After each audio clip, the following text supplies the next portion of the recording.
What's up, football fan? What's up, all sports fan? This your boy JB, host of the Behind the Bench podcast network and channel, giving a shout out to the rest of the crew.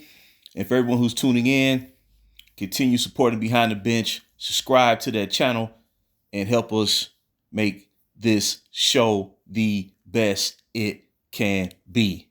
Now let's get right to it. NFL action yesterday over the weekend. Sunday ticket. As I like to say, well, we had a barn burner in Houston last night. And what's crazy about it, man, like, I'm talking about last night's Sunday night football contest between the Detroit Lions and the Houston Texans. Both teams are having great years thus far, particularly the Detroit Lions, who entered last night's game with a record of 7-1. And I believe the Houston Texans entered last night's contest with a record of 6-3. So they played on the road, and it was a barn burner. And Houston got out to an amazing start to put themselves in position to run away with this game. I believe they got out to like a 13-0 lead, and it was playing great defense. The crowd was into it, man. It was boisterous. And you just figured, man, that this may not be Detroit's night. This may not be their night. And quarterback Jared Goff threw 5 interceptions, 5 picks. Normally that'll get you benched. But some kind of way, the Lions rallied. And I believe their head coach, Dan Campbell, I believe he's one of the best young head coaches in football. And they rallied behind his leadership, man, and never say die attitude. And they pulled off the most improbable victory, kicking a game-winning field goal, and prevailed by the score of 26-23. And the Lions have to be considered the best team in the NFC. And I know it's a lot of good teams in the NFC this year. The Philadelphia Eagles, the Washington Commanders, the Minnesota Vikings. They all have 7-2 records, 7-3 records. The Green Bay Packers are playing pretty good this year.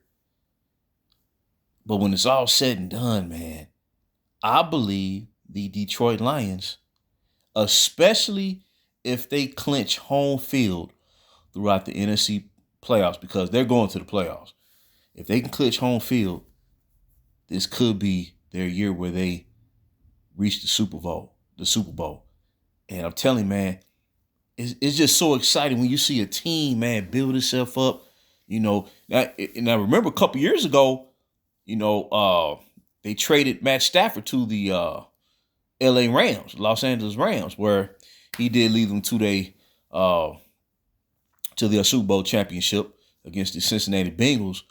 But to pull that trade off, Detroit acquired a lot of draft picks and key young talent position players, man, and it's starting to pay off. And I remember like 2 seasons ago where they went into Lambeau Field and they upset the Green Bay Packers and eliminated them from the playoffs. This is when Aaron Rodgers was still the quarterback there. So you knew they were on the rise. And then last year, they had a tremendous season, advanced to the NFC title game, where they really could have won it, but maybe inexperience in the end, kind of held them back.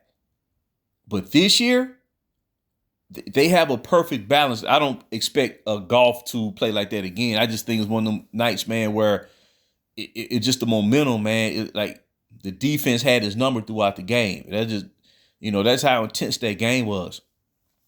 And like I said, you don't have to have a super high scoring game for the game to be memorable and exciting.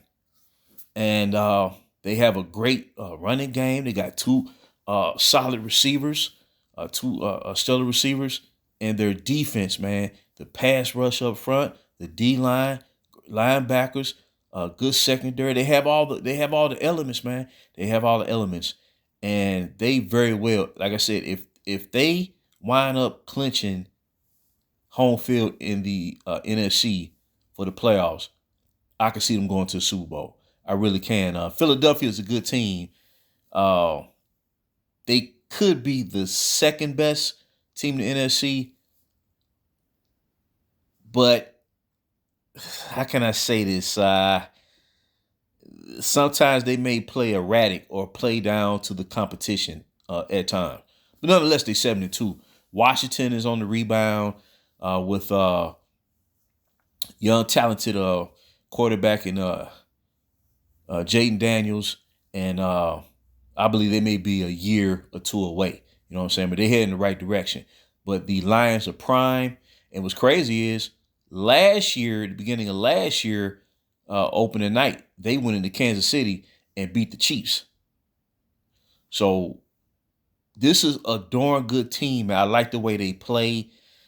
They don't rely on the pass, over rely on the passing game. You know, they balance it out with their rushing attack. And like I said, with the leadership of head coach Dan Campbell, the team personifies, his leadership. They're a reflection of his leadership out there on the field. So, man, now if Houston would have won, I mean, that'd been a great victory for them. But they just kind of starting off, man. Moving up among the ranks in the AFC, but they headed in a positive direction. That's why this game was so impressive last night, because you got two young teams, man. They went out there and gave it their all. But the Lions, they were down 13-0, and they overcome 5 interceptions from Jared Goff, and they won that game. And when you win a game like that, man, it could very well be your year. It turns out to, where, it's your time. It's your time to shine. So I just want to drop that nugget again. The Detroit Lions come back to beat the Houston Texans last night on the road by the score of 26-23. And they enter next week with a record, first place in the AFC at 8-1.